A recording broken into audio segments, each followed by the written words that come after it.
Hi guys! Welcome back to my YouTube channel, Lola Glo. Kumusta ang lahat?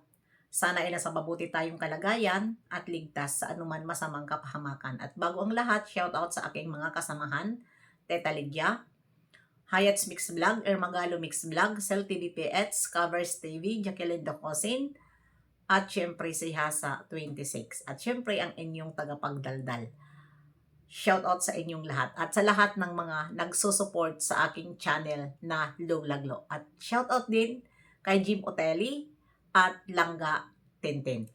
Shoutout sa inyong lahat. At subscribe ng aking Lola Glo channel. Pakisupport naman po pati ang aking Ate Glo. At ano ngayon ang ating tatalakayin? Nandyan si Bridget at nandyan din si Dalaga natin. Yan ngayon ang ating bibigyan ng reaksyon, upload at magbigay din kayo ng inyong mga opinion dyan sa ating upload ngayon. Dahil doon nga sa mga toxic na hindi pa rin sila nakaka-move on at pinagkukumpara pa rin nila ito si Bridget at saka si Dalaga natin ay re-reactionan natin yan. Ito lang ang masasabi ko. Suportahan nyo, i-promote nyo ang Bridget. Huwag nyong idikit ang pangalan ni Beyonce. Dahil, kaya nga, may Bridget dahil wala ng Idse. Diba? At bakit nyo pilit susumiksi ang pangalan ni Beyonce? Na lagi nyo sinasabi, ang makakasira sa Bridget ay si Beyonce. Kailan ba nyo nakita na si Beyonce nag-comment at nagsalita patungkol sa bagong tandem ngayon na tandem ko no? Sabi nila, pero tingnan natin, mga ilang buwan lang yan, ay hindi na yan tandem. Yan ay kayo na naman na mga alipores dyan, kayo na naman ang mag-uudyok na ganyang bagay-bagay. Ngayon nga, marami na akong nakikita. Tandem lang yan, ha? Tandem lang yan para sa channel ni Kalinga Frab bilang matulungan si Bridget. Diba? Dahil nag-aaral. Tandem lang yan. Pero kayong mga alipores, ang hilig nyo kasi mag-udyok hanggang sa napupunta, nagiging love team, at yun, binibigyan nyo na ng kahulugan hanggang sa nag-away-away na dahil hindi kayo kontento na love team lang. Na tandem lang. Ang gusto nyo kasi, yung nakikita nyo, may yakap-yakapan, may pasandal-sandal, may pasekret-sekret, dyan kayo kinikilig. Di ba? Ngayon, kung talagang mahal nyo si Kalingap Edo, suportahan nyo. Huwag kayong daldal ng daldal. Dahil may re-reactionan din ako sa sinabi ni Kalingap Edo. May re-reactionan ako dahil parang hindi na rin nagugustuhan ni Kalingap Edo ang nangyayari. Na hanggang ngayon, dinadawit nyo pa rin ang pangalan ni Beyonce na alam naman na wala na. Diba? Kaya, yun ang aking reaction pero hindi ko dito ngayon isasama, ibubukod ko yung nasabi ni Kalingap Edo. Kaya kayo dyan, i-promote nyo si Bridget. Walang masama mag-promote kay Bridget. Pero ang hirap sa inyo, kumpara kayo ng kumpara, kasi maganda si Bridget, wala sa kalingkingan, tapos sinasabi nyo pa na bastos na tekyo, walang utang na loob. Di ba? Wala na kayong ibang na ibabato dito kay Beyonce kundi utang na loob at doon sa pagpatulpo. Ang hirap makamove on. Sa bagay, mahirap talaga makamove on kapag ang isang tao ay maraming basher, yun at yun talaga ang makikita ng karamihan. At ito lang din ang masasabi ko. Si Bridget at si Beyonce hindi silang magkaaway. Ha? Si Bridget tinanggap ang ganyan na mga tandem dahil may galang kay Kalinga Prab. Sinunod lang ni Bridget bilang nandyan siya sa Kalingap. Pero yun din ang mahirap na si Bridget ay nag-aaral at walang basher. Ngayon si Bridget nagkaroon ng basher. Saan nanggaling ang basher ni Bridget ngayon? Siyempre, yung nagmamahal pa rin kay Viancy. Dahil nakikita nila, hindi nyo tinatantanan si Viancy. Dapat kung nag-a-upload si Kalinga Prab, huwag kayo magkumpara at huwag kayo maraming sinasabi kay Viancy. At bakit ba pilit nyo idinidikit ang pangalan ni Viancy diyan sa Bridget? Diba? Sabi nga ni Kalinga Prab, nakalimutan na ang dating love team. Dito tayo ngayon sa bagong tandem.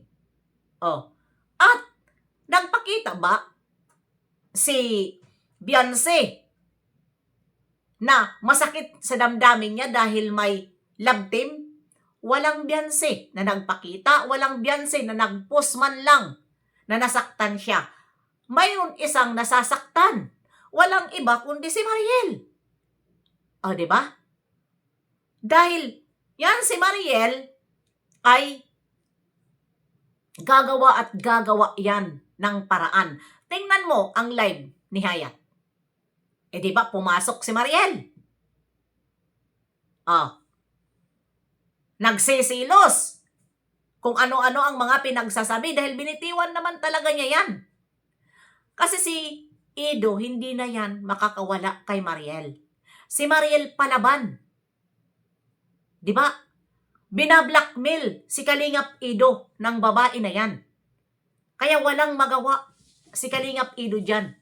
Dahil yung babae na yan ay talagang mayroon talaga sila pinagsamahan. Dahil tingnan mo, nakikita natin, hindi siya nahihiya. Hindi natatakot kung ano ang gusto niyang sabihin. Last month, siguro ko nagkagalit sila ni Kalingap Ido. Ipinahiya si Kalingap Ido. Diba? Na nanghihingi daw si Kalingap Ido sa sponsor para lang may ibayad sa tuition niya. Ganon katindi si Mariel kapag nagagalit kay Ido. Blackmail ang inaabot ni Mariel kay Ido. Kaya yun, kayong mga alipuris dyan, huwag niyong sabihin na lagi niyo sinasabi, inggit, silos na. Oh my goodness, hindi nga nagpapakita ngayon si Viancy. Tapos yan ang mga bukang bibig ninyo na nagsisilos. Saan banda? Saan nyo nakita na nag-comment si Viancy na nagsilos siya ngayon sa Bridget? Wala. Tahimik siya. Nagkaroon lang ng issue na naman nung ginawaan sila ng sponsor kuno na nagmamagaling na para magkaayos ang dalawa. Yun ang nagkaroon ng issue. Lumabas si Viancy. Diba? Pero sa ngayon wala tayong nakikita. Malaya si Kalingap Ido kung sino ang kanyang itandim. Pero yun lang ang masasabi ko, Mariel ang kalaban ninyo, hindi si Viancy. Gets nyo? Ang dami dyan sa Facebook. Nga na naman, yung yung idol nyo. Wala sa kalingkingan ni Bridget. Tingnan nyo si Bridget ngayon. Bagay ni Kalingap Ido.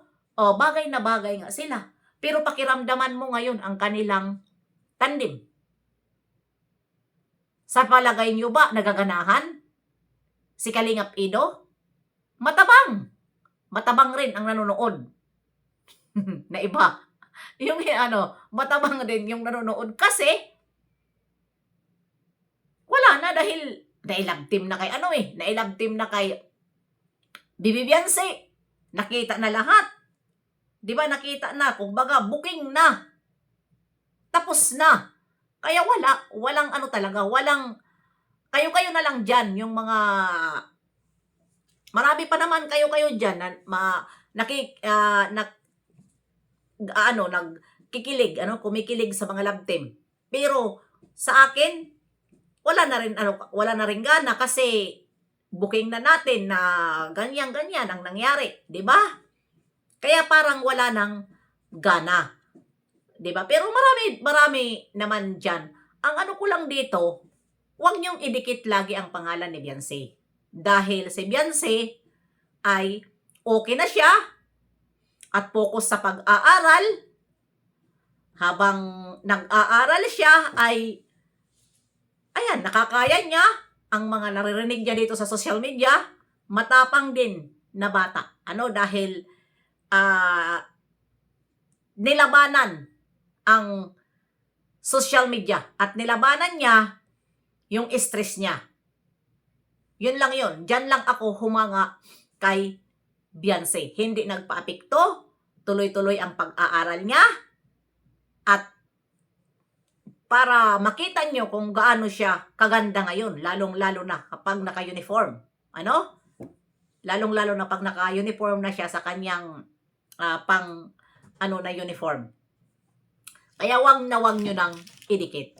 Suportahan si Bridget, suportahan si Kalingap Ido, dahil kay Kalingap Fabian.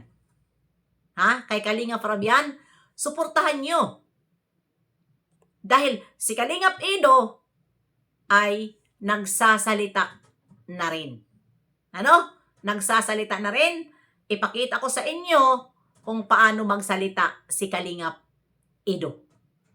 Na parang apektado na siya dito sa nangyayari.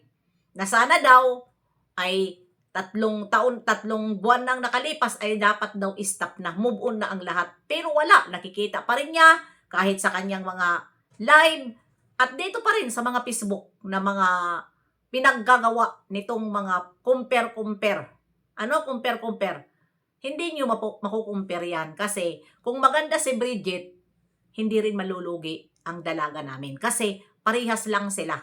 Parehas lang sila maganda. Parehas lang sila maganda. Kaya, yun, suportahan nyo mga alipores. Diyan, huwag kayo puro take you.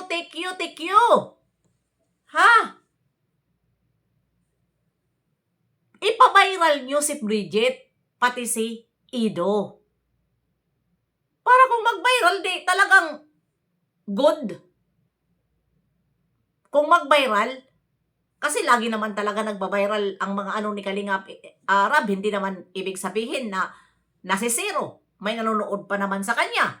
Marami pa naman nanonood. Kaya, yan dapat ang inyong suportahan. Huwag puro Beyonce. Dahil pinagtatawanan lang kayo ni Beyonce. Dahil siya ang nakakaalam sa sarili niya. Siya ang nakakaalam sa sarili niya. Kaya, stop na. Suportahan, i-marathon ninyo, mga marathoners dyan. Hanggang sa first upload, hanggang sa pag-birthday, wala pang isang buwan, mag 1 million na. Dahil yun ang kinukumpara niya eh. Di ba sa love team, Beyonce at saka si Kalingap Ido. Ngayon, darating ang birthday ni Bridget. Ikatulad nyo sa kay Beyonce na wala pa isang buwan, naka 1 million na. Yun dapat ang suportahan ninyo ng maayos. Huwag nyong intindihin na si Beyonce. Dahil si Beyonce, malaya na.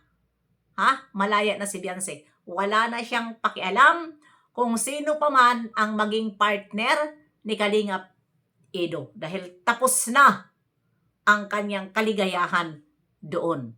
At napasaya na rin tayo na mga viewer na hanggang ngayon na nagmamahal kay Beyonce, na nanatili, nandyan pa rin sila kahit hindi nagpapakita ang dalaga, namimiss nila yon. Kaya wag nyong idamay-damay. Diyan na kayo sa Bridget nyong maganda. Maganda naman talaga si Bridget. Pero, wag lang idikit ang pangalan ni Beyonce. Dahil masama yon. Kaya hanggang dito na lang, suportahan nyo ang Bridget. Huwag kayo mag-alala kay Beyonce dahil si Beyonce nagpapakasaya at masaya siya. Bye-bye! See you!